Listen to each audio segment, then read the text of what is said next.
Have German ancestry. Maybe I should say how many don't. Well, I'm a product of this community. I'm a sixth generation, as is Missy and Caroline and Susan. And my mother's name was, her maiden name was Schenkel, and she married my father, who lived on adjoining farms in the next mile west. And at one time there were at least 6 Goebel farms in this neighborhood in a square, and that shows you how times change. And now there's just one, which is Karen Goebel. So I was baptized and confirmed and married in this church, so we have a lot of special ties. I started this project of massive restoration because I have so much respect for those first founding families who came, so I thought it was important to save. We're going to basically, as you can tell, the years have taken their toll, and I don't talk so good anymore, and I don't walk so well, so I need younger blood to help out and let me step aside. So we have 4 people. Marcella's right over here, and we're going to basically do a program that my cousin Carolyn Hagel, who was a Rudig, and her grandma was a Schenkel, and we teamed together and gave this program all over the place, especially in Wabash County. And so I've tried to break it up and share with, the more people we have trained to do it, the better, right? So we appreciate all of you girls being here. But before we get into that, I want to recognize Marianne Schenkel for all her cookies. I think she's brought cookies every time since we started, which was in 2008. And Susan, who gets such beautiful music out of that old organ, it's unbelievable, and she's been so faithful from the very beginning too.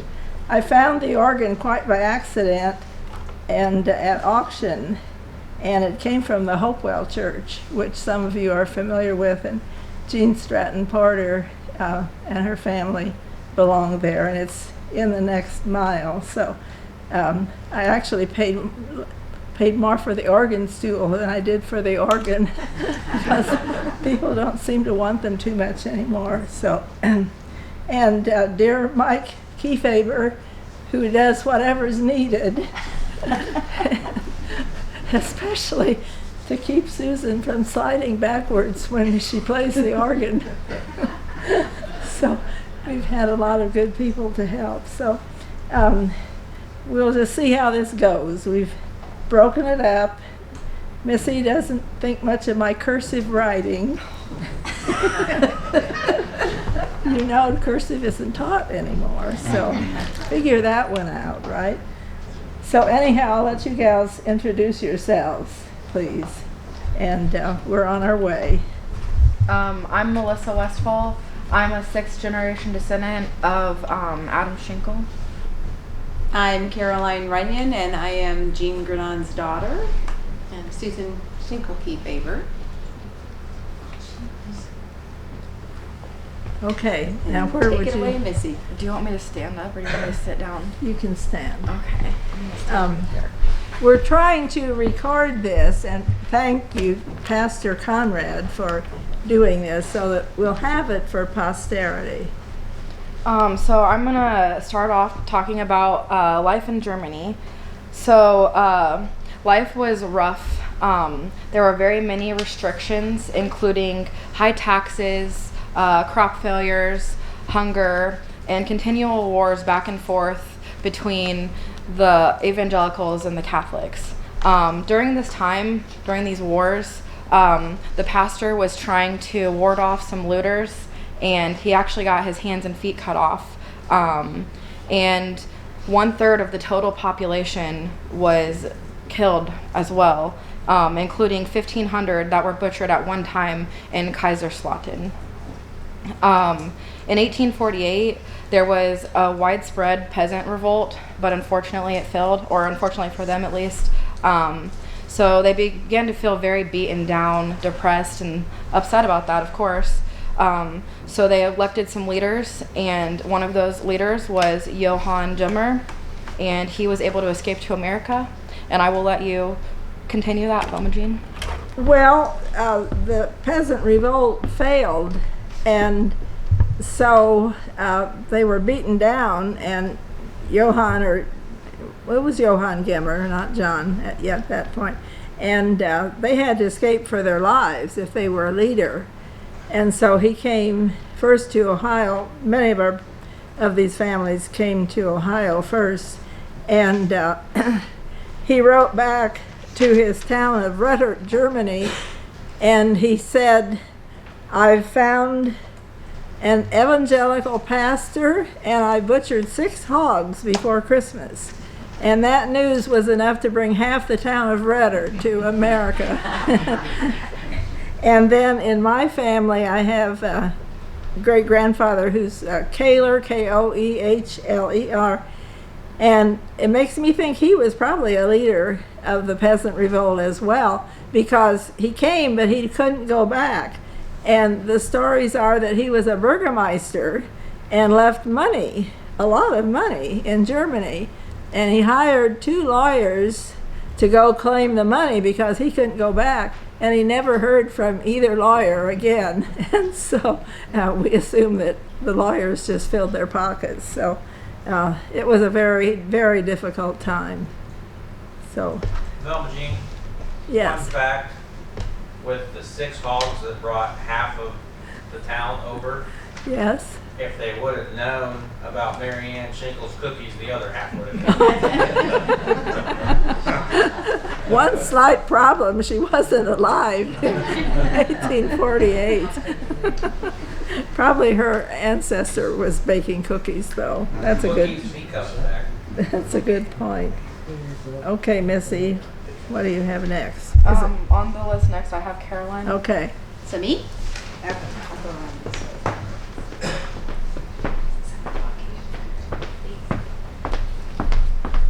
Oh, the ones that got caught in the peasant revolt were executed. I forgot to say that.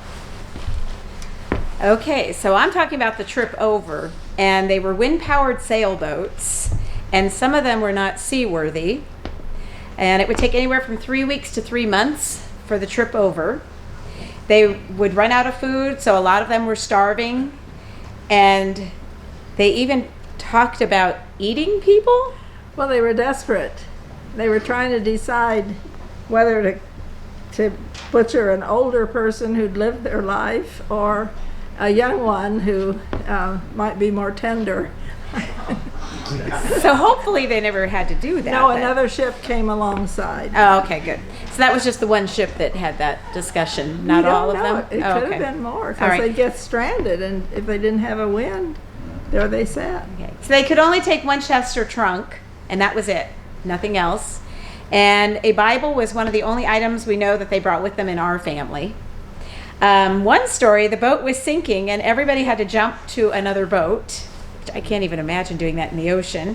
And Grandma, which Grandma was I this? don't know. Oh, It was I just have somebody's. Grandma had a fear of water for the rest of her life after jumping from one boat to the next boat on the ocean.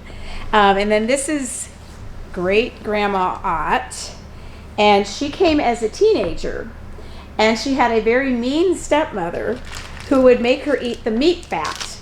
And so when her stepmother wasn't paying attention, she'd throw it out the window to the dog.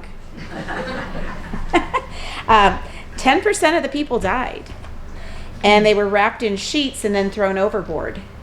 And one mother, her son died, and she wrapped him up and tried to hide him.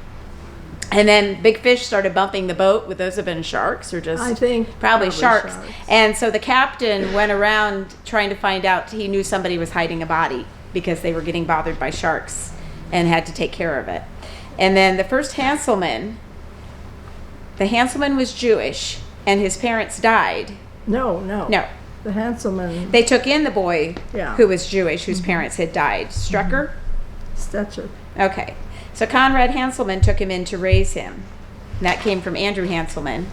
May I say, Arden Hanselman, who some of you know, showed me their family Bible, and he had found this handwritten story about this situation where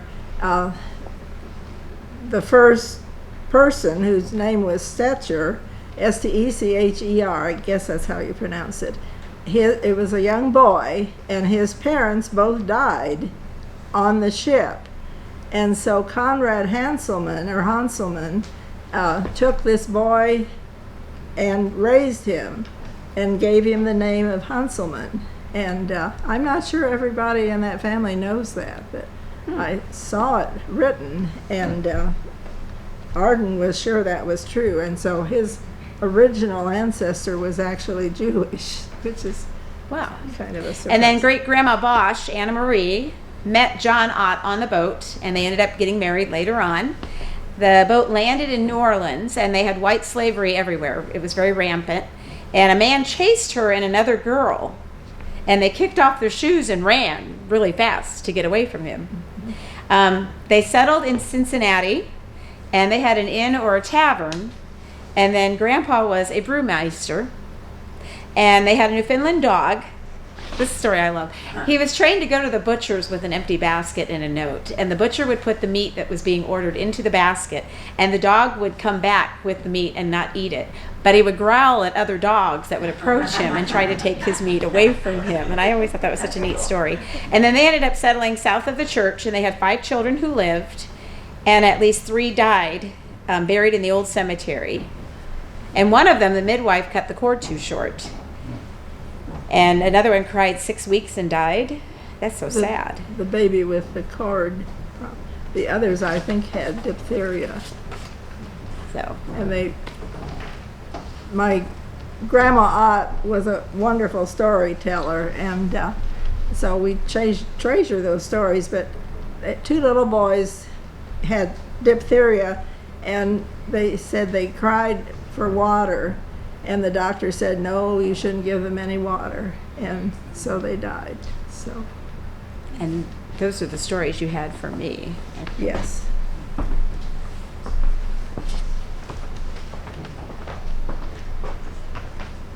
Did you say there were 70 children at least died in this congregation between 1864 and 1919? Most of them are unmarked graves.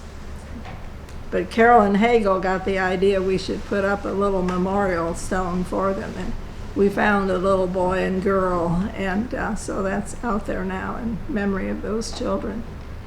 The one family, the Youngs, lost all 5 children in 3 weeks' time. And the preacher wrote the record, and he said it's only their faith that helps them survive. All right, Life in America. First came to Ohio. They stayed a few years, mainly Stark and Tuscarawas counties, towns like Canton or New Philadelphia. Then later they left Ohio, came on a canal to Belden. St. Paul's Church had a Belden post office address beginning. Do you know where Belden is? The Belden Bridge? Yeah. Is that, yeah. Uh-huh. It's west of Andrews. You'd never know it was a town at one time. And are you talking about? Well, the one story we found in the Beige Chronicles concerned the first Stephan who came to this area, and they knew the Diefenbacher, which became Diefenbaugh, family, and they had planned to go to the Diefenbacher cabin, which was right down the road at the intersection of 105 and West Maple Grove Road. But the Steffen family got off the canal and at Silver Creek, and it was dark. And they got lost. They didn't know where to go. And so they had to spend their first night huddled under a tree they had 2 little children at least, and stay awake all night because of the wild animals that were circling around the family. So the next day they found the Diefenbacher. But what they must have thought coming to a strange land and being lost. Okay. Yeah, and the land was like total wilderness, 1,000 giant trees per acre, some trees maybe 8 feet across. The wild animals would have been wolves and bobcats, cougars, bears. Bear Swamp was north of here.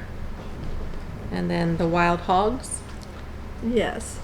This is another family story, which you can take with tongue-in-cheek. My mother said, and you always believe your mother, right?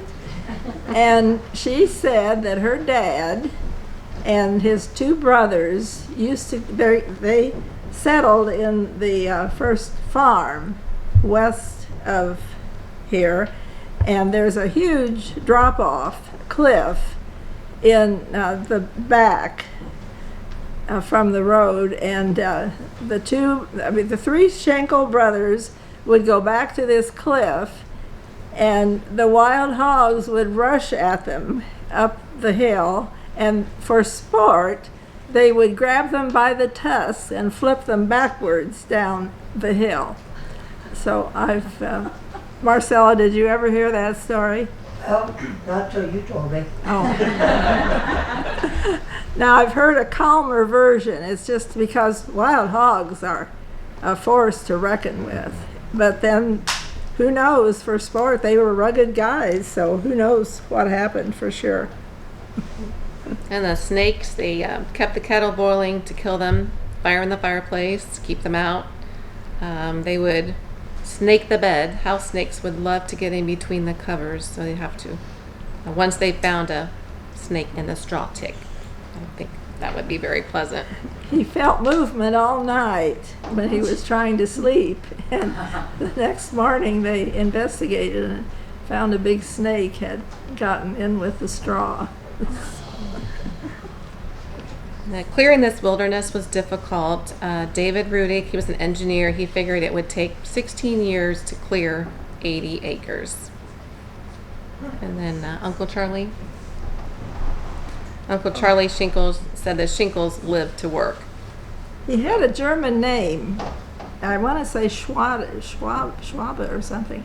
But he said the Schenkels were born to work. And I think that's true. Yeah, I believe I that. vouch for that. A voice of experience. And the farmers farm with their oxen, not their horses. Once they got hot, their tongues hung out and they had to take them under shade to cool them off, and then they'd go right back to work again. It was very primitive. There's a sickle. Oh yes, we have. When you look at the huge equipment that farmers use today, this is rather mind-boggling. Oh, behind you. And this is, whoops, oh dear.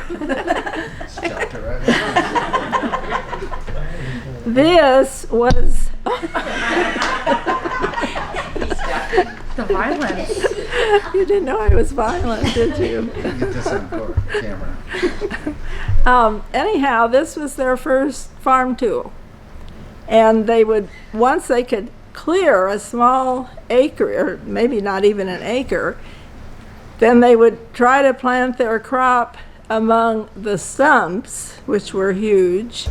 And then, of course, the wild animals thought this was a tasty treat, and they'd often assign the children the responsibility of guarding this meager little crop from the deer especially.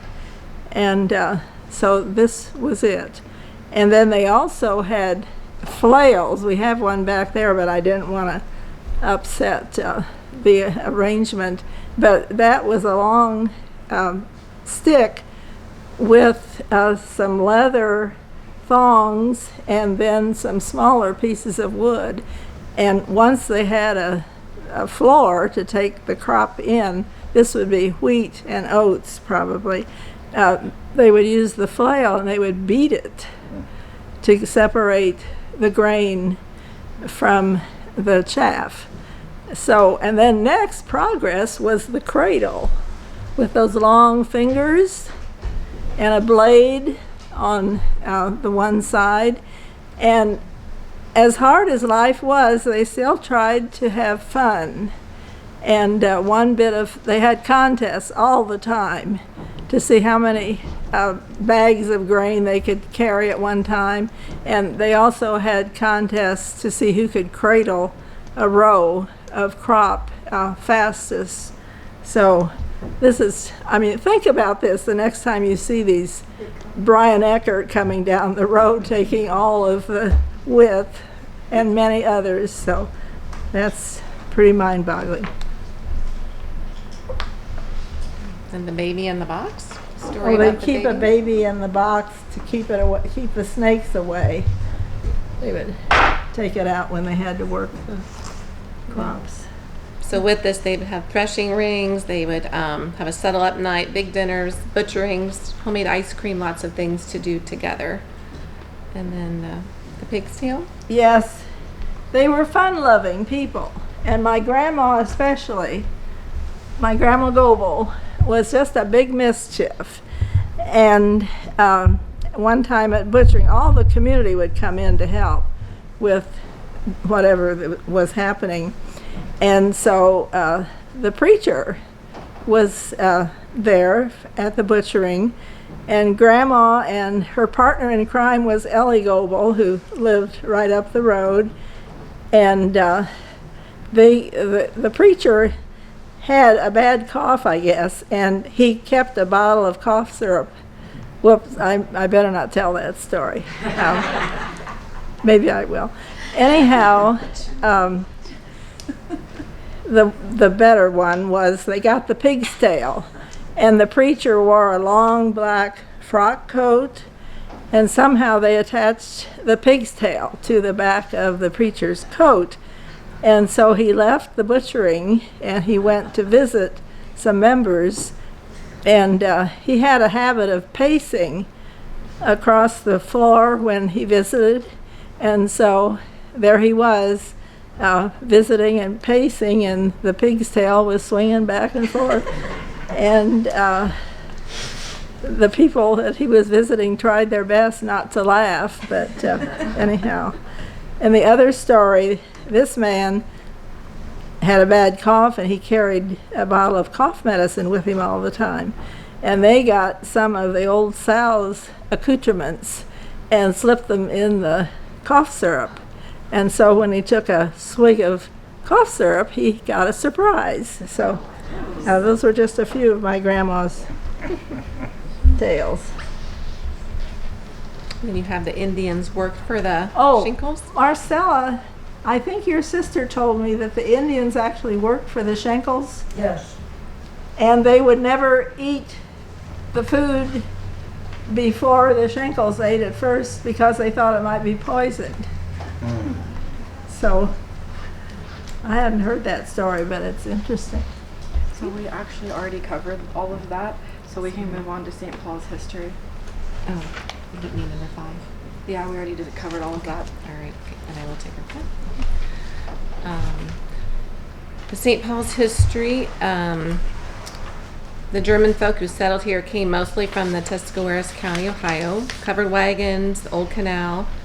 Some of the first families were Daniel Fail, Jacob Rudig, Philip Rudig, Peter Young, Jacob Young, Adam Schinkel, Peter Schinkel, and Jacob Schinkel.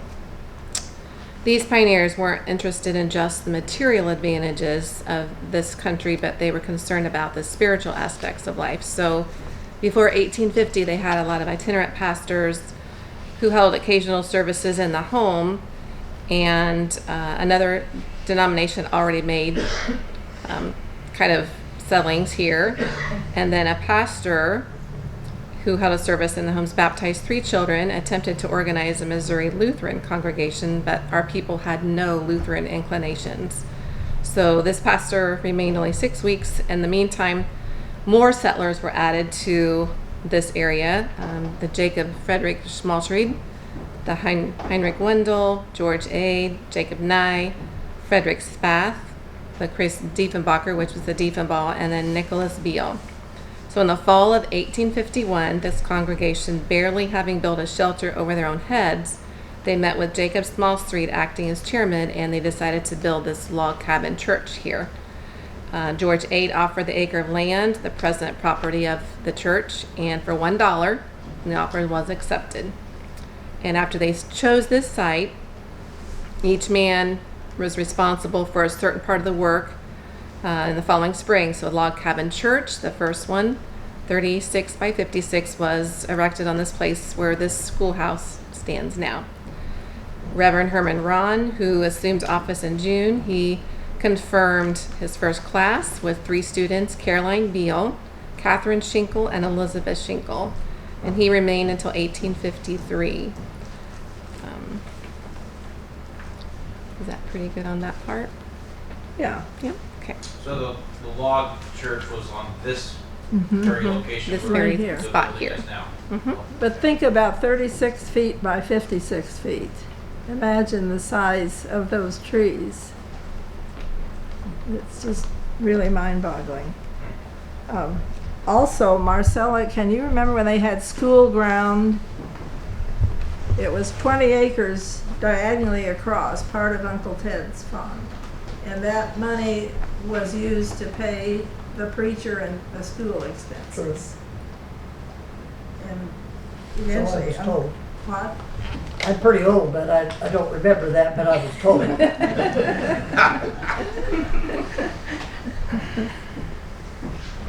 Is it my turn?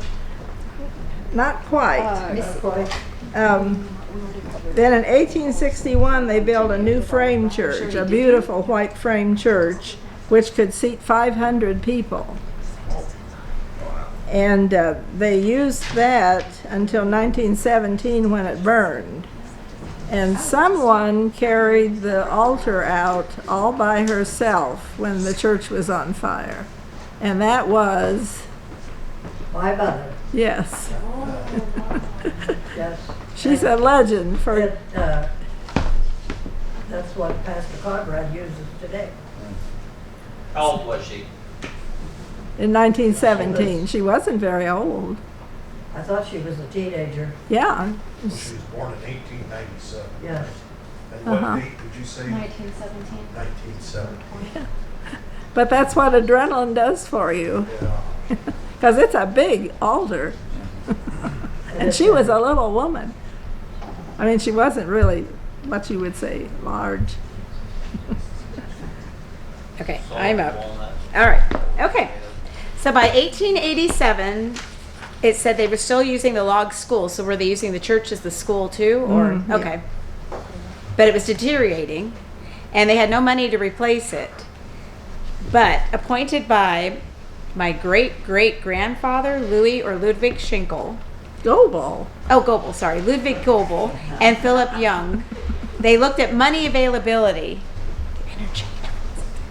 But so 1 week later, they actually had the full amount. They needed $900 needed, and it was pledged. So that's pretty amazing. They went from having no money to having Here's their everything they picture needed. if you want to come up and pay homage to them later. And then January 14th, records show that the men of the church went out to cut the trees for building of the school, and it was all built of native lumber. And by August, it was ready for use. And your grandparents attended Yes. the German school in the summer, and until World War I, all services were in German.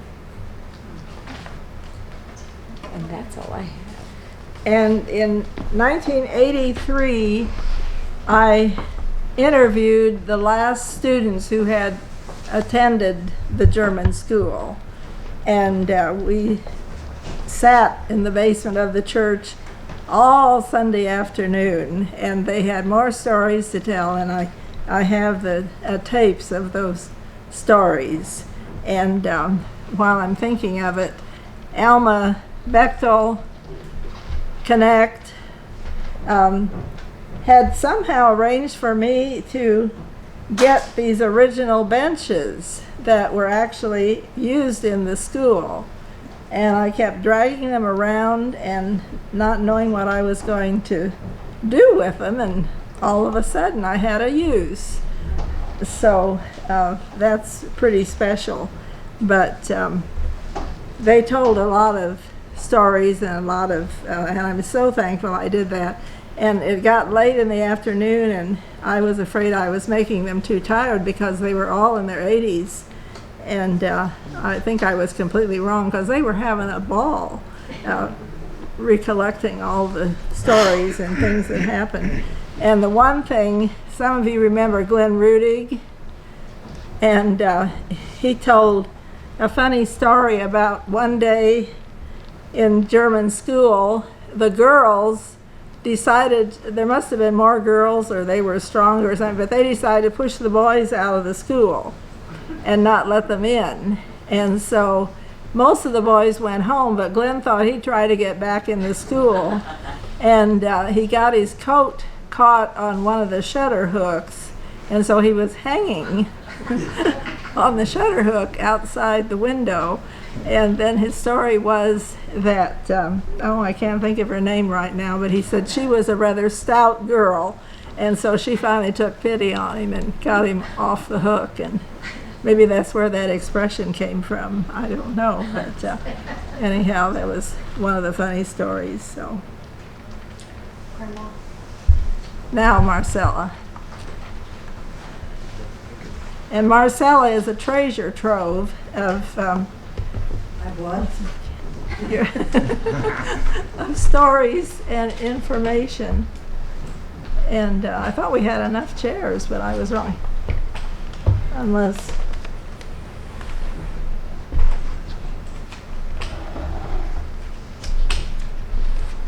she's older than I, but she's in better shape. Isn't that wonderful?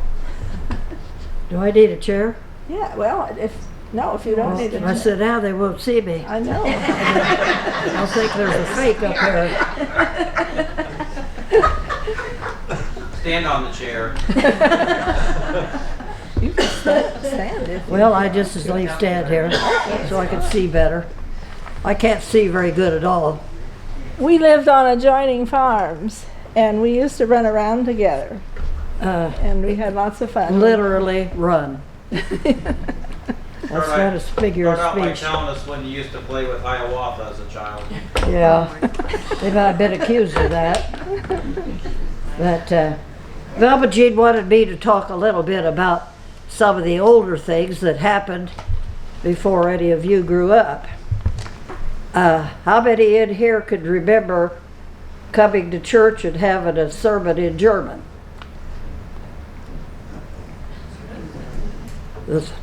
Okay. So World War II came along, and our minister was from Switzerland at that time. He decided to leave and go back to his family in Switzerland, and that was the end of our German sermons. But everything on that one particular Sunday during the month, once a month, we'd have that. And that was, I thought, very exciting, because we learned a lot.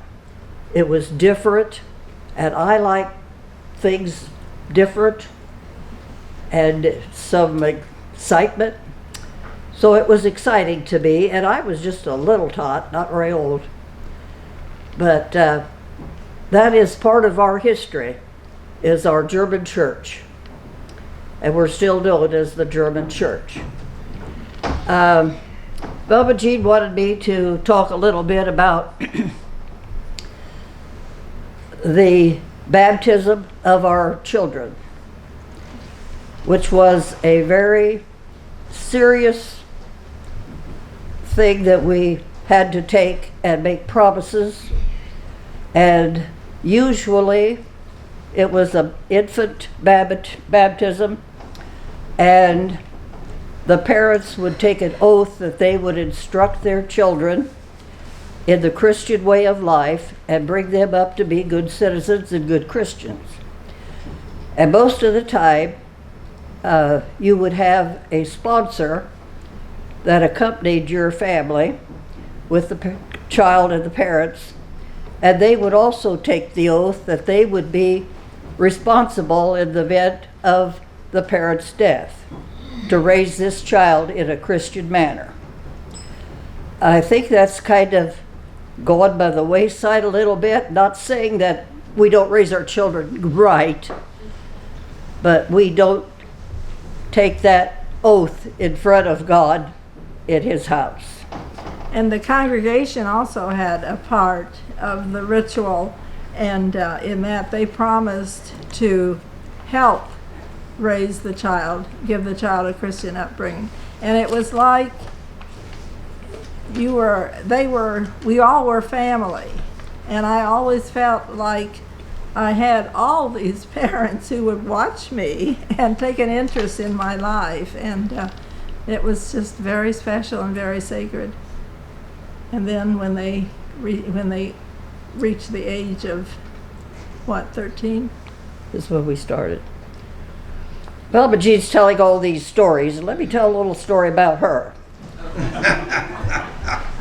Her mother and father were childless for many, many years. 15. And they did not think they would ever have a child. And lo and behold, God was good. He always is. And here comes Velma Jean on the 4th of July. And this was a big thing in the community that Carrie and Carl Goebel have a baby. Now, maybe that sounds kind of strange, but there wasn't much communication, and a lot of it went through the church bell. When the church bell rang, you knew something happened. Mm-hmm.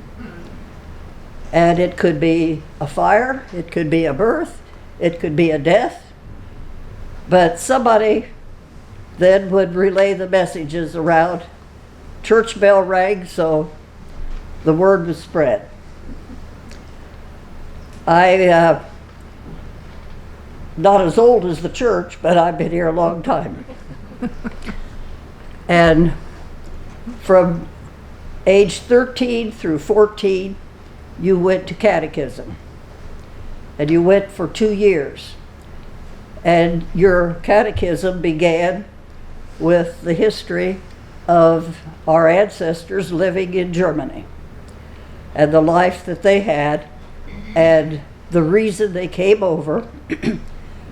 And then you went through the entire Bible, and this was serious business. It was not just a plaything to come and have a good time.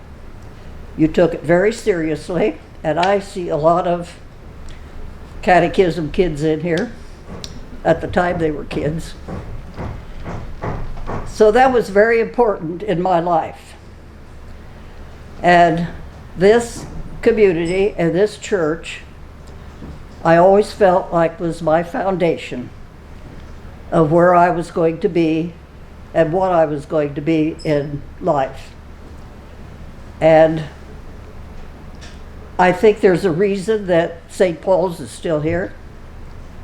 We've had a lot of small churches in the community that are no longer viable. Some of them are. But God had a special reason for putting these people here. We've been through a lot of hard times in this community and in this church.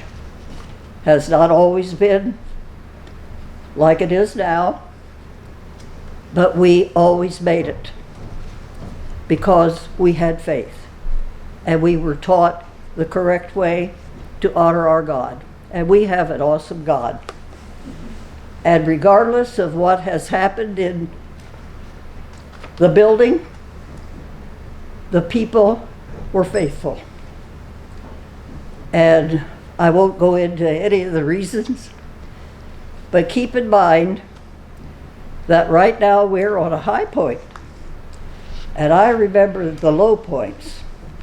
And I see some faces that I know that they remember them too. But think back to those 12 men. Their goal was to educate their children. And they needed a church and they needed a school. Now, we had many, many, many activities in this community that centered right here where we are. And I can think of a lot of things that happened in this building. And in the summertime, we would have Bible school. It was not like Vacation Bible School that we have now with our kids. You came here after public school was over, and 2 hours in the morning, 9 to 11, you would come here and you would study the Bible, and it was taught by the minister. And every day you had a lesson.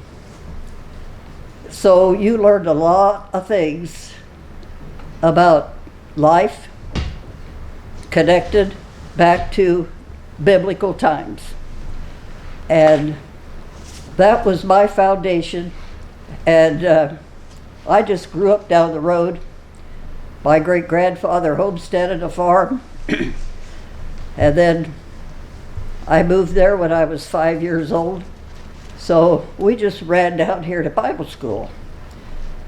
Weekdays, Monday through Friday, 9 to 11, and had our little school right here.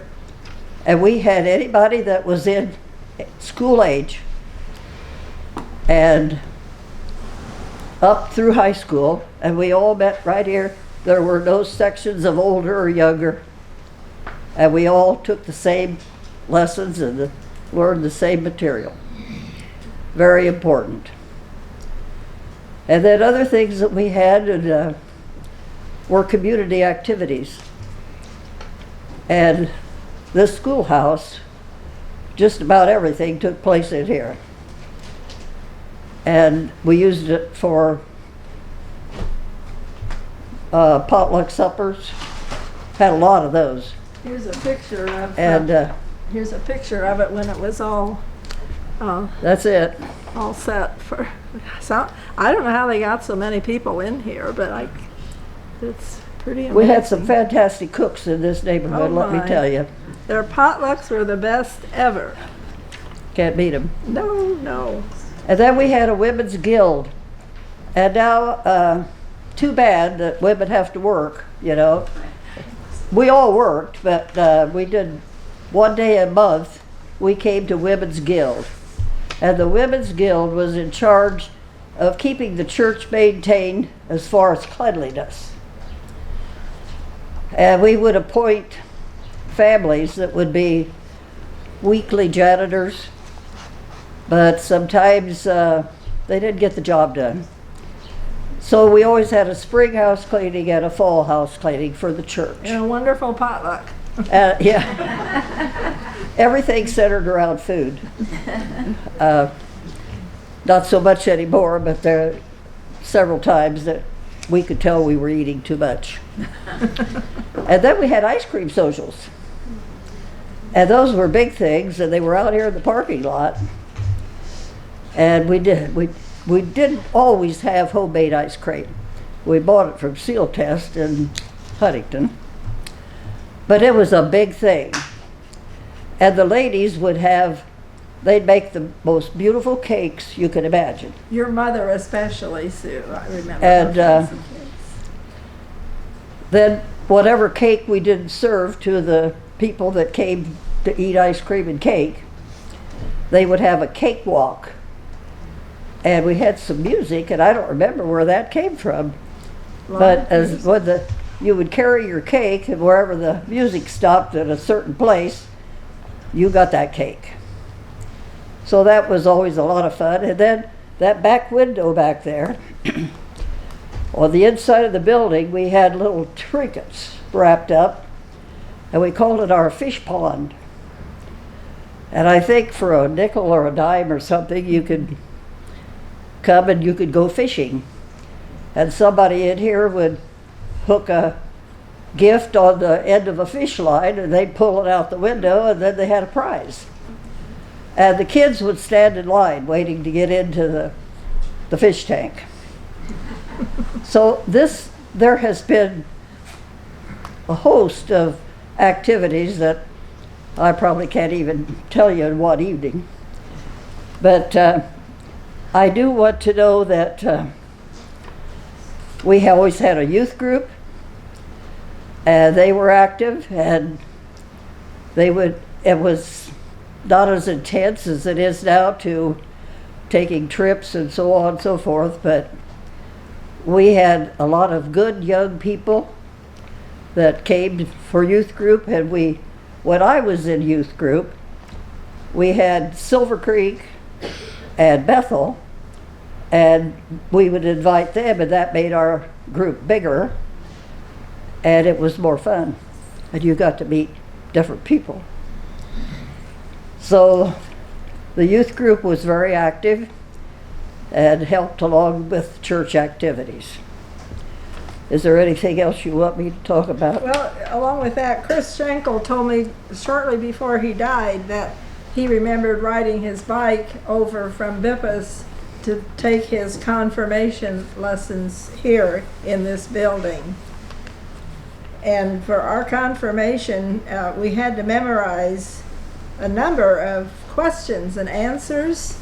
Oh, And yeah. we had examination Sunday in the spring, and we didn't know what questions were going to be asked by the minister, but it was very nerve-wracking in front of the whole congregation. But I still remember some of those questions, and we each were given a memory verse, and I still remember my memory verses. And I remember when Phoebe Goebel passed away, Reverend Kaufman used her confirmation memory verse as her funeral text, which was, "The Lord is my refuge and strength, a very present help in trouble." And I was so impressed with that. And then we were confirmed the Sunday before Easter, and we took our first communion then on Easter Sunday. So it was a very special and a very sacred experience. So that was one thing that was very important. We used to yoke with the Bippas Church, and so when we had confirmation, we had it in this building, because at that time they did not have a separate building other than their church building, and it was more convenient to have it in a group rather than in the church sanctuary. But let me tell you, we had, I don't know about other classes, I'm speaking for my class, and I think we were 15 or 16 kids. And when we went to the church, at the end of our session for our catechism lesson that day, we would go over to the church and we would all sit down and we would have prayer. And we were taught the sacrament of prayer. But when you reached the church door, the minister was leading us, and he would stop. He went like this. "Now, we are entering God's house. Be quiet and be in the right spirit of prayer." And there was nothing spoken on the inside except if you had a verbal prayer to offer or were asked to offer one. And then you quietly left. And I've always had the respect, when I go into St. Paul's, I am quiet and try to meditate. We were taught meditation in God's house. And also, when we were kids, and men and women did not sit with families. The men sat on the east side of the church, and the women sat on the other side, and the women had all the children. Of And which there were many. there were a lot. So I just wish that everybody could have the experience that I had being in this community and with this church. I feel like it's my foundation of my life, and it's still home wherever I go. St. Paul's is home. And I love everybody that comes here because I just enjoy church. And I enjoy the music. And I'm Speaking of so music, thankful. Marcella had a great voice, and she sang, oh my goodness, how many weddings and funerals, and we used to, we used to sing duets too at different times. So Well, we had a choir. Didn't we, Dawn? Yeah. At Sue. And we had a lot of fun just going to choir practice. We had a lot of fun just going to Women's Guild. And they're like Velma Jean said prior, that these people were, well, some of them thought they were comedians, but it was always fun. We laughed and we had a good time, and they played jokes, and it was just a great community. And then when I went to school, public school, everybody started talking about, oh, she goes to the German church, and you talk funny. And I thought, well, I don't talk funny. you've done. But we spoke German, and we had an accent. And so that kind of, it's a stigma. But didn't bother me. I didn't really care what they called me. And I had a good time. And maybe I still talk funny, I don't know. But at least I can talk. So I better quit, because I might be here too long.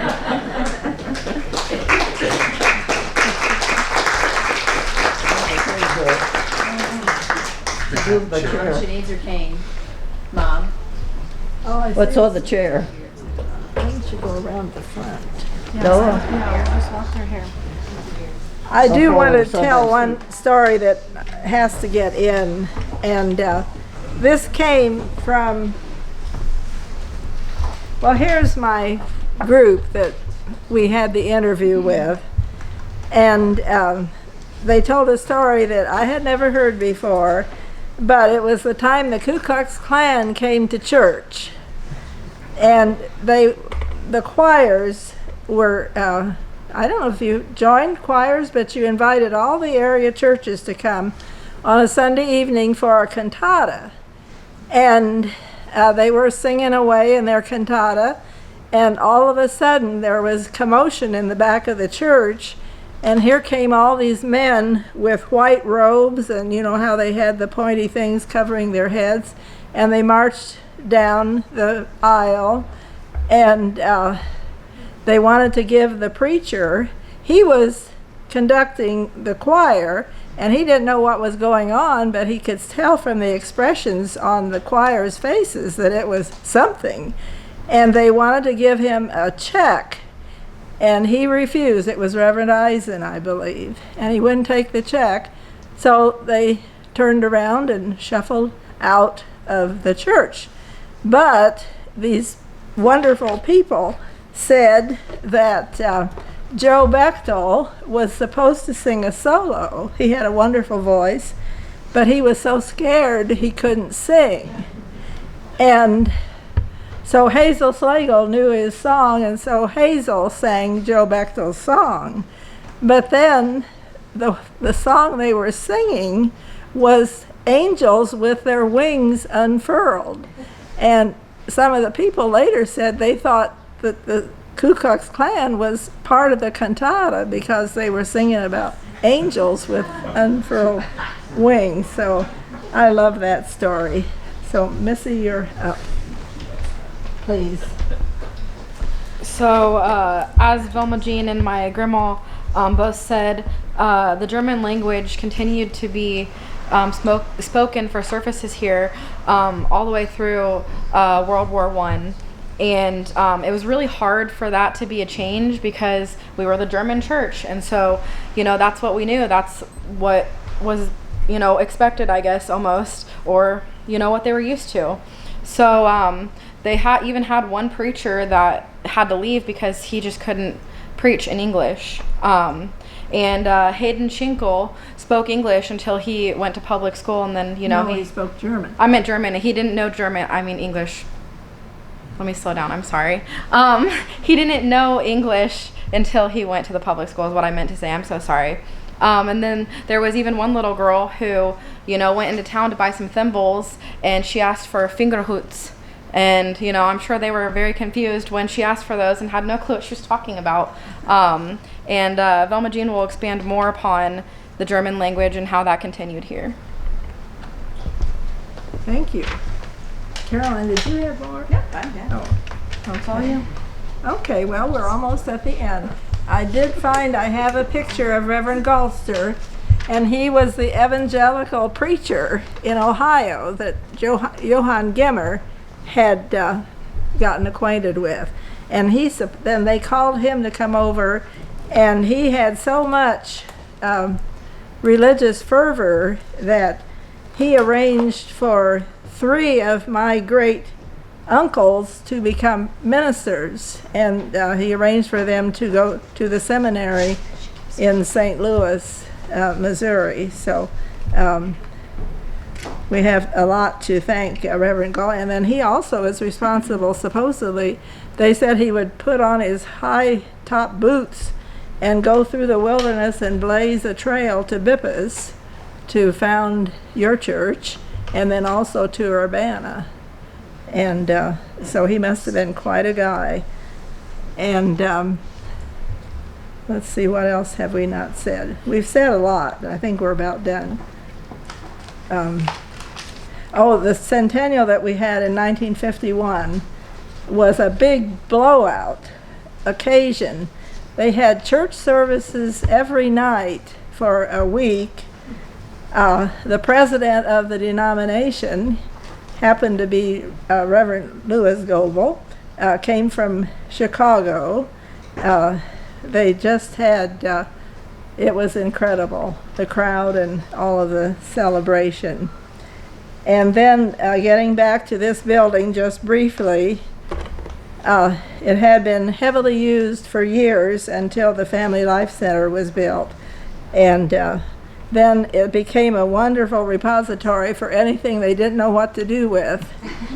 And before that, before the Family Life Center was built, they built very sturdy partitions with kind of a second story, which was also full. And so it was a challenge.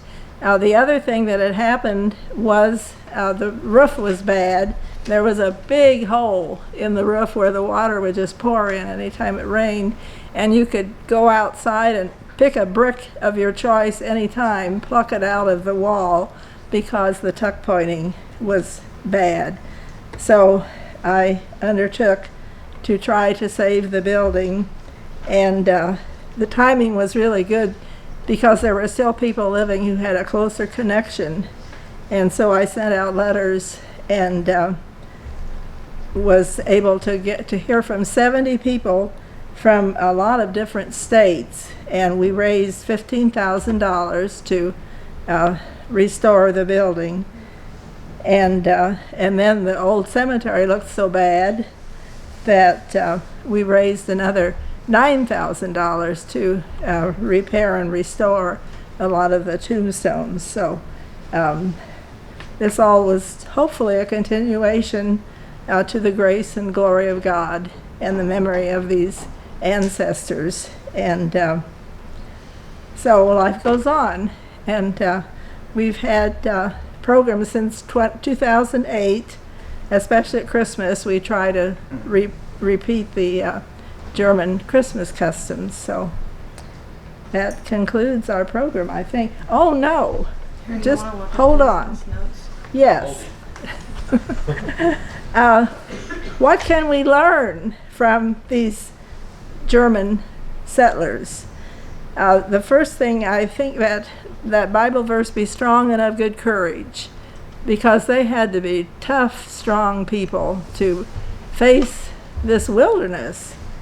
No doctors, no stores, no roads. The Spaths and Nyes wanted to settle close to each other, and it took them a half a day, so they say, to get out to a trail. The wilderness was so unbelievable. Determination, caring. They cared for the sick. They would sit up with the sick at night. If a farmer was sick, the neighbors would all do his chores, harvest his crops. They did that for my father. And they had farmers come from all over to harvest his corn in the fall before he died. Neighbors were really special, as my two special neighbors right here, John and Linda Connect. Frugality. I was stirring around in here to find my sheet. I forgot about it. Frugality. My grandma made sheets out of feed sacks. Does anybody remember feed sacks? And she would hem them, do a French seam down the middle and crosswise, and that was what was used as sheets. And I'm not sure too many people would enjoy sleeping on those rough seams today. And as we've tried to say, God was first in their life. They hardly had shelters when they wanted to build a church. And there are just some wonderful lessons to be learned from those people. So thank you so much for your patience and your time and attention. And we have some cookies, homemade